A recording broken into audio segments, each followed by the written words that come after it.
Owner owner என்ன பண்ணின்னு இருக்கிறீங்க? கொடுங்க.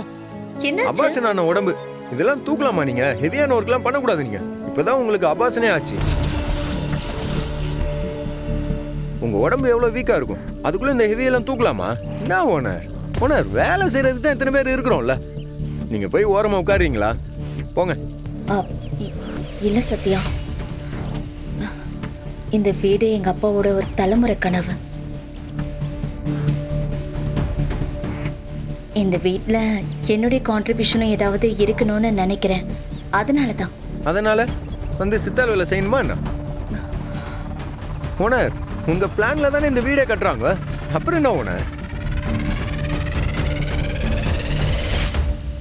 அது இல்ல சத்யா, அது வந்து இத பாருங்க, சும்மா இருங்க. இத பாருங்க, சும்மா இருங்க. ஓனர், நீங்க போய் நேரில் உட்காருங்க. நடக்கிற வேலையை சும்மா உட்காந்து வேடிக்கை மட்டும் பாருங்க. அது தூக்குறேன் இதை தூக்குறேன்னு வந்து நேக்குறீங்க. போங்க. இந்த ரேவதி, வாங்கம்மா வாங்கம்மா. கொடுங்க. எல்லாரும் டீ எடுத்துக்கங்க. நான் தானே குடி தம்பி, டீ எடுத்துக்கங்க. நானே கொடுத்துறேன், கொடுங்க. குடிங்கம்மா, நான் குடிக்கிறேன்.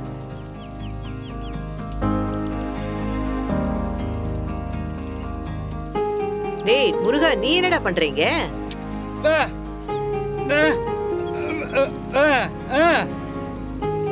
ஏய், இந்த வீட்டோட முதலாளியப்பா நீ எதுக்கு இந்த வேலையெல்லாம் பார்த்துட்டு இருக்க?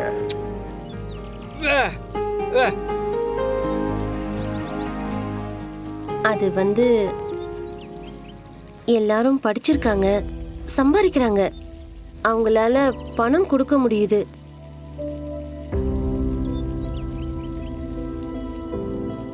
அவங்களால கொடுக்க முடியும்.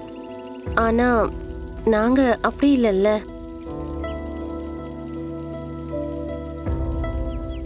எங்களால உடல் உழைப்பு தானே கொடுக்க முடியும். அதனால வீட்டு வேலையெல்லாம் முடிகிற வரைக்கும் ஒரு சித்தாளா கூட இருந்து நாங்களும் சித்தாளா வேலை செய்யறோம். ஐயோ, என்ன ரேவதி நீ?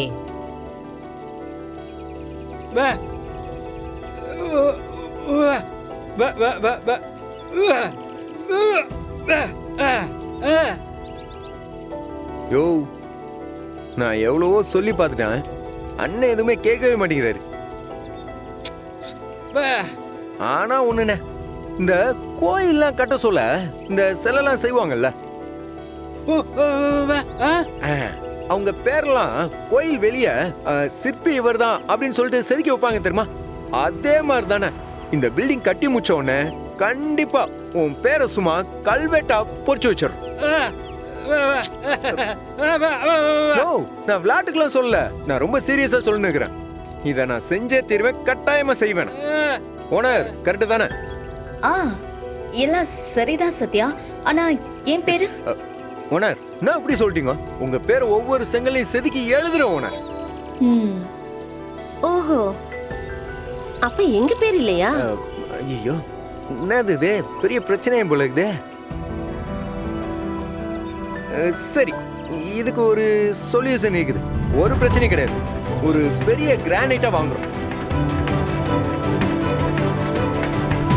வாங்கி யாரெல்லாம் அந்த வீடு கட்டுறதுக்கு ஹெல்ப் பண்ணாங்களோ அவங்க எல்லார் பேரையுமே அதுல எழுதுறோம். எழுதி வீட்டுக்கு நடுவுல சொருகுறோம். ஓகே தானே?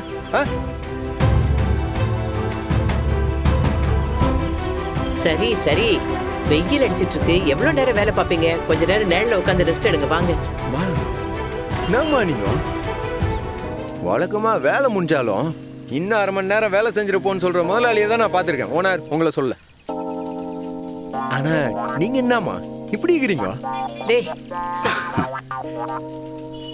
மா, எங்களுக்கு இந்த வெயில் மழை இதெல்லாம் பை போச்சு. இல்ல, உங்க நல்ல மனசுக்கு இந்த ஊடு சூப்பரா நல்லா வருமா? சும்மா இருடா.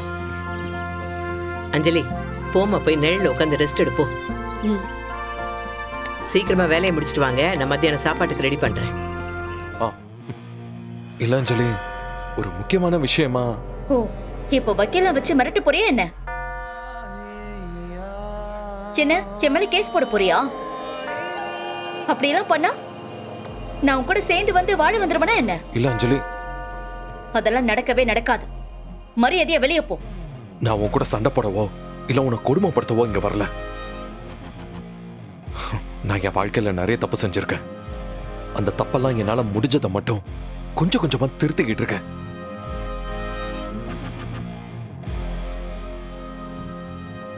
அதுல ஒரு பெரிய தப்பு. அர்ஜுன், இங்க வா.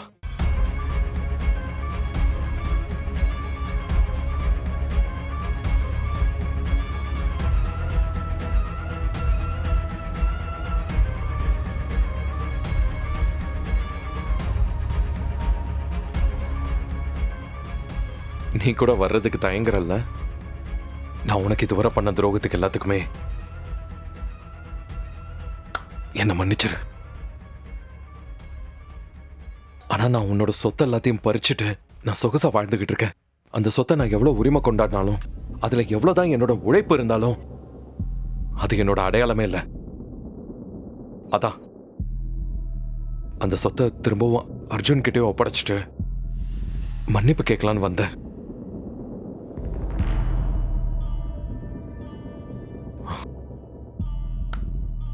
திரும்பவும் சொல்றேன், என்ன மன்னிச்சிரு. நான் மன்னிக்கிற தப்பெல்லாம் செய்யல. நான் உனக்கு பண்ணது துரோகம், கொடுமை. ஆனா இப்ப நான் திருந்திட்டேன். மனசார நான் உன்கிட்ட மன்னிப்பு கேட்கிறேன். லாயர் சார், சொல்லுங்க. போங்க. மேடம், இவர் பேர்ல இருக்க சொத்து எல்லாத்தையும் டாக்குமெண்டா மொத்தத்தையும் பண்ணிட்டாரு. நீ என்ன பண்ண, கொஞ்ச நாள் கூட பழகிப்பாரு. ஒரு வேளை ஒரு திருந்தவா பழையபடி இருந்தாலும் தோணுச்சுன்னா அப்புறம் என்ன பண்ண சொல்லு, நாங்கள் கேட்குறோம். நாங்கள் எல்லாரும் உனக்கு சப்போர்ட். என்ன மாமா, சாம்பிளுக்கு வாழ்ந்து பார்க்க சொல்றீங்களா?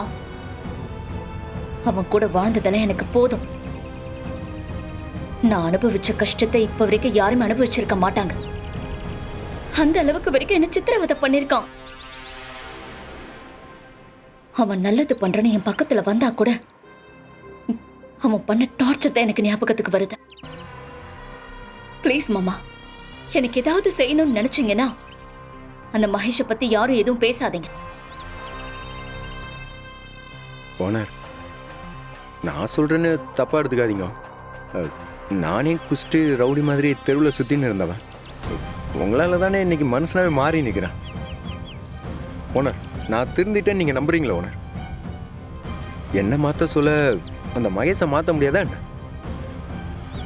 ஓனர், உங்க அன்புக்காக யார் வேணாலும் மாறுவாங்க ஓனர்.